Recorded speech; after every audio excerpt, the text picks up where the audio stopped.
সংবাদ সবাইকে স্বাগত জানাচ্ছি। আমি ফিরোজ তোহা। শুরুতে সংবাদ শিরোনাম জানিয়ে দিব সর্বশেষ গুরুত্বপূর্ণ আপডেট সংবাদ। শুরুতেই শিরোনাম। দেশে দেশে ঘুরে চুক্তি করে লাভ হবে না, সরকারকে উদ্দেশ্য করে বললেন বিএনপির জাতীয় স্থায়ী কমিটির সদস্য আমির খসরু মাহমুদ চৌধুরী। এরপর জানিয়ে দিব যুবলীগ নেতাকে কুপিয়ে হত্যা। পাবনার সুজানগর উপজেলা পরিষদ নির্বাচনকে কেন্দ্র করে পূর্ব শত্রুতার জের ধরে আধিপত্য বিস্তার নিয়ে এক যুবলীগ নেতাকে কুপিয়ে হত্যা করেছে দুর্বৃত্তরা। এদিকে বারবারই কারা নির্যাতনে মাখনের মৃত্যু হয়েছে বলে অভিযোগ করেছেন বিএনপির জাতীয় স্থায়ী কমিটির সদস্য অ্যাডভোকেট রুহুল কবির রিজভী। জানিয়ে দিব আওয়ামী লীগের প্রতিষ্ঠা বার্ষিকীর অনুষ্ঠানে বিএনপিকে দাওয়াত দিল আওয়ামী লীগ। এদিকে পরকীয়ার জেরে স্বামীর গোপনাঙ্গ কর্তন, স্ত্রী এবং ভাগ্নে আটক।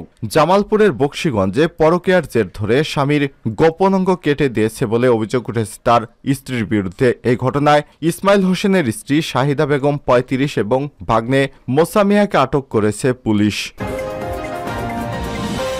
এবং সর্বশেষ জানিয়ে দিব গাজা যুদ্ধে কতজন ইহুদিবাদী ইসরায়েল সেনা পঙ্গু হয়েছে।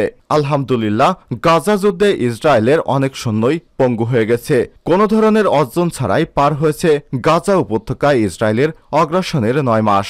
উল্টো এই সময়ের মধ্যে তেল আবিবের জন্য সামরিক সরঞ্জাম সরবরাহ এবং সেনাদের রক্ষণাবেক্ষণের সংকটের মাত্রা দিন দিন বেড়েই চলেছে। সম্প্রতি ইসরায়েলের চ্যানেল 7 জানিয়েছে গত ৭ অক্টোবর গাজা যুদ্ধ শুরুর পর থেকে পর্যন্ত ৮,৬৬৩ জন আহত সহ ইসরায়েলি সেনাবাহিনীতে পঙ্গু সদস্যের সংখ্যা ছাড়িয়েছে ৭০,০০০। চ্যানেলটি আরও জানায় পঙ্গু সদস্যদের মধ্যে শতকরা ৩৫% সেনা ৭ অক্টোবরের পর মানসিকভাবে অসুস্থ হয়ে পড়েছে। শতকরা ২১% সেনা শারীরিকভাবে মারাত্মক আহত হয়ে চিকিৎসা নিচ্ছেন। চলতি বছরের শেষ নাগাদ আরও প্রায় ২০,০০০ নতুন আহত সেনা সদস্যকে চিকিৎসা দেওয়ার জন্য প্রস্তুতি নিচ্ছে তারা। তবে আহতদের শতকরা ৯৫% পুরুষ, তাদের মধ্যে শতকরা ৭০% রিজার্ভ সেনা। ইসরায়েল বিশেষজ্ঞদের মতে আহতদের মধ্যে শতকরা ৪০% সেনা যারা ২০২৪ সালের শেষ নাগাদ হাসপাতালে ভর্তি হবে। তারা উদ্বেগ, উৎকণ্ঠা, বিশ্লেষণ, আঘাত এবং পরবর্তী মানসিক চাপ সহ বিভিন্ন মানসিক সমস্যার সম্মুখীন হতে পারে। এ কারণে ইহুদিবাদী ইসরায়েল সেনারা মানসিকভাবে ভেঙে পড়ছে, তারা যুদ্ধ করার সক্ষমতা হারিয়ে ফেলেছে। প্রিয় দর্শক, এতক্ষণ শুনছিলেন সংবাদ শিরোনাম, এবারে বিস্তারিত। তবে তার আগে বন্ধুরা অনুরোধ থাকবে আপনি কোন স্থান থেকে আমাদের সংবাদটি দেখছেন কমেন্ট করে জানিয়ে দিন এই সংবাদ সম্পর্কে আপনার মূল্যবান মতামত। প্রিয় দর্শক, আপনি যদি আমাদের চ্যানেলে নতুন হয়ে থাকেন ভিডিওটি দেখতে দেখতে চ্যানেলটি সাবস্ক্রাইব করে রাখুন, যাতে করে আমাদের লেটেস্ট আপডেট সংবাদগুলো সবার আগে আপনার কাছে পৌঁছে যায়। এবারে বিস্তারিত। দেশে দেশে ঘুরে কোনো লাভ হবে না, আমির খসরু। সরকারের উদ্দেশ্যে বিএনপির জাতীয় স্থায়ী কমিটির সদস্য আমির খসরু মাহমুদ চৌধুরী বলেছেন, সরকার দেশে দেশে ঘুরে কোনো কিছু করতে পারবে না, সরকারের লাভ হবে না। অর্থাৎ প্রধানমন্ত্রী যে ভারতে গিয়েছেন এ উদ্দেশ্য করে তিনি বলেছেন, আগে দেশের মানুষের জন্য লেভেল প্লেইং ফিল্ড তৈরি করতে হবে, মৌলিক সমস্যা সমাধান করতে হবে। শুক্রবার ঢাকার হযরত শাহজালাল রাদিয়াল্লাহু তাআলা আন্তর্জাতিক বিমানবন্দরে সাংবাদিকদের সঙ্গে আলাপকালে তিনি এসব কথা বলেন। যুক্তরাষ্ট্রে চিকিৎসা শেষে দেশে ফিরেন সস্ত্রীক তিনি বলেন, ক্ষমতাসীন সরকার পরিকল্পিতভাবে দেশের খাতগুলোকে ধ্বংস করে দিয়েছে। সম্প্রতি বিএনপির বড় রদবদল নিয়ে বলেন, এটি স্বাভাবিক সাংগঠনিক প্রক্রিয়া, এর সঙ্গে আন্দোলনের কোনো সম্পর্ক নেই। দল এবং দলের মানুষ সরকারের পরিবর্তনের জন্য প্রস্তুত রয়েছে। এর আগে গত ২৬ এপ্রিল স্ত্রী তাহেরা বেগম সহ চিকিৎসার জন্য যুক্তরাষ্ট্রে যান আমির খসরু মাহমুদ চৌধুরী। যুবলীগ নেতাকে কুপিয়ে হত্যা। পাবনার সুজানগর উপজেলা পরিষদ নির্বাচনকে কেন্দ্র করে পূর্ব শত্রুতার জের ধরে আধিপত্য বিস্তার নিয়ে এক যুবলীগ নেতাকে কুপিয়ে হত্যা করেছে দুর্বৃত্তরা।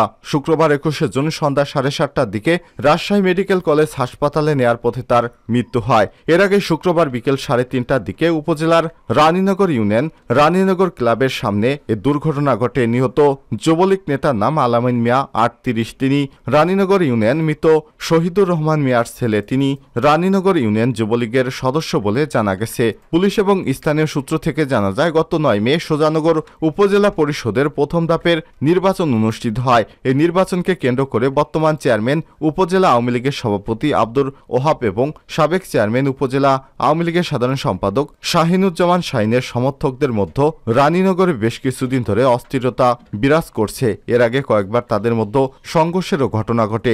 এরই সূত্র ধরে আজ বিকাল 3:30টার দিকে যুবলীগ নেতা শাহিনুজ্জামান শাহিন গ্রুপের আলামিনের আত্মীয়র বাড়ি থেকে দাওয়াত খেয়ে মোটরসাইকেল যোগে বাড়িতে আসছিলেন। রানীনগর ক্লাবের সামনে পৌঁছলে পূর্ব থেকে ওত পেতে থাকা দুর্বৃত্তরা মোটরসাইকেল থেকে নামিয়ে দেশীয় অস্ত্র দিয়ে কুপিয়ে দ্রুত ঘটনাস্থল ত্যাগ করে স্থানীয়রা গুরুতর আহত অবস্থায় উদ্ধার করে পাবনা জেনারেল হাসপাতালে ভর্তি করে। পরে অবস্থার অবনতি হলে রাজশাহী মেডিকেল কলেজ হাসপাতালে স্থানান্তর করলে মাঝপথে গিয়ে তার মৃত্যু হয়। মৃত্যুর পর এলাকায় উত্তেজনা বিরাজ করছে। আইন শৃঙ্খলা রক্ষাকারী বাহিনী ঠিক করে রাখতে অতিরিক্ত পুলিশ মোতায়েন করা হয়েছে। সুজানগর উপজেলা যুবলীগের সভাপতি সর্দার রাজু আহমেদ বলেছেন, সে রানীনগর ইউনিয়ন যুবলীগের সদস্য। তাকে নৃশংসভাবে কুপিয়ে হত্যা করা হয়েছে। এই ঘটনার সঠিক তদন্ত করে দোষীদের বিরুদ্ধে দ্রুত আইনগত ব্যবস্থা নিতে প্রশাসনের প্রতি আহ্বান জানান তিনি। আমিনপুর থানার ওসি হারুনুর রশিদ ঘটনার সত্যতা নিশ্চিত করেছেন। তিনি বলেন, পূর্বশত্রুতার জেদ ধরে আধিপত্য বিস্তারকে কেন্দ্র করে তাকে কুপিয়ে হত্যা করেছে। আমরা খবর পেয়ে ঘটনাস্থলে আসছি। তদন্ত শেষে বিস্তারিত বলতে পারবো।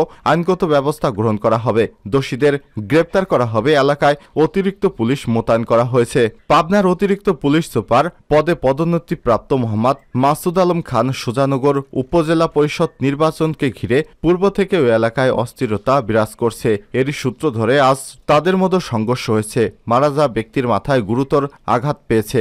রাজশাহী মেডিকেল কলেজ হাসপাতাল নেয়ার পথে মারা গেছেন। আমরা ঘটনার সঠিকভাবে তদন্ত করছি। ঘটনাস্থলে পুলিশ পাঠানো হয়েছে। আমরা সহ ঊর্ধ্বতন কর্মকর্তারা সেখানে যাচ্ছি।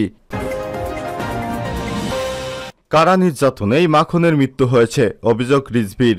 বারবার কারা নির্যাতনে ঢাকা মহানগর উত্তর বিএনপির সদস্য সচিব এবং ভাসানটেক থানা শাখার সাবেক সভাপতি গোলাম কিবরিয়া মাখনের অকাল মৃত্যু হয়েছে বলে অভিযোগ করেছেন দলের সিনিয়র যুগ্ম মহাসচিব রুহুল কবির রিজভি। শুক্রবার 21শে জুন বাদাসর রাজধানীর ভাসানটেক মরহুম মাখনের জানাজা পূর্ব সংক্ষিপ্ত বক্তব্যে এই অভিযোগ করেন তিনি। এর আগে দুপুর 1:30টার দিকে আকস্মিকভাবে হৃদযন্ত্রের ক্রীড়া বন্ধ হয়ে ইন্তেকাল করেন গোলাম কিবরিয়া মাখন। রুহুল কবির রিজভি বলেন, গণতন্ত্র পুনরুদ্ধার আন্দোলন করতে গিয়ে মাখনের উপর সরকারের ভয়াবহ নিপীড়ন চলে। একাধিকবার সে কারা নির্যাতিত হয়েছে। এছাড়াও বারবার গ্রেপ্তার করে পুলিশ নির্যাতনে চলে তার উপর। আমি কারাগারে গেলে তার সঙ্গে দেখা হয়েছিল।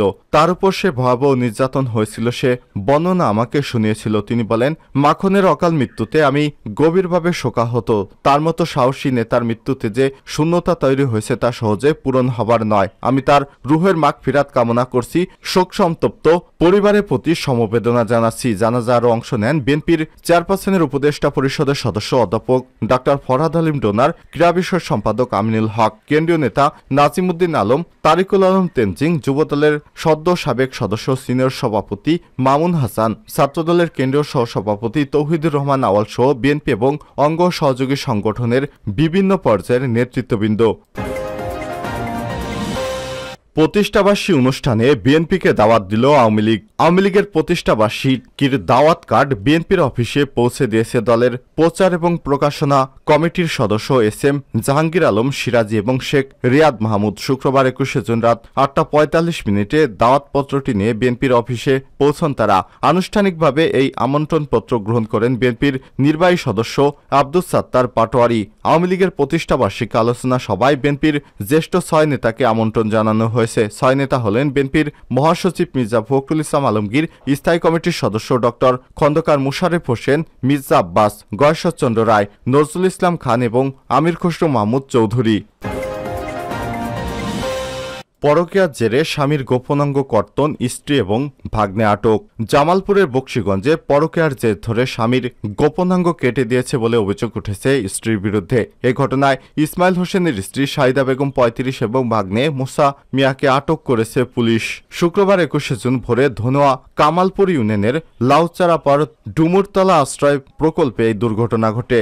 স্থানীয় সূত্র থেকে জানায়, লাউচাপাড়া ডুমুরতলা প্রধানমন্ত্রীর আশ্রয়ন প্রকল্পের একটি ঘরে জামাত জামাত আলীর ছেলে ইসমাইল হোসেন 50 তার পরিবার নিয়ে বসবাস করেন। শুক্রবার সকালে ইসমাইল হোসেনের ঘরের মেঝেতে রক্ত দেখতে পান অন্যান্য বাসিন্দারা, কিন্তু ঘরে ইসমাইল হোসেনকে না পেয়ে আশ্রয়ণ প্রকল্পের বাসিন্দারা খোঁজাখুঁজি করতে থাকেন। তাকে না পেয়ে বকশীগঞ্জ থানা পুলিশকে খবর দেওয়া হয়। অনেক খোঁজাখুঁজির পর দুপুরে 1টার দিকে পুলিশ আশ্রয়ণ প্রকল্পের পাশের গারো পাহাড়ের চূড়ায় তাকে রক্তাক্ত অবস্থায় উদ্ধার করে উপজেলা স্বাস্থ্য কমপ্লেক্সে নিলে কর্তব্যরত চিকিৎসক ময়মনসিংহ মেডিকেল কলেজ হাসপাতালে রেফার করেন।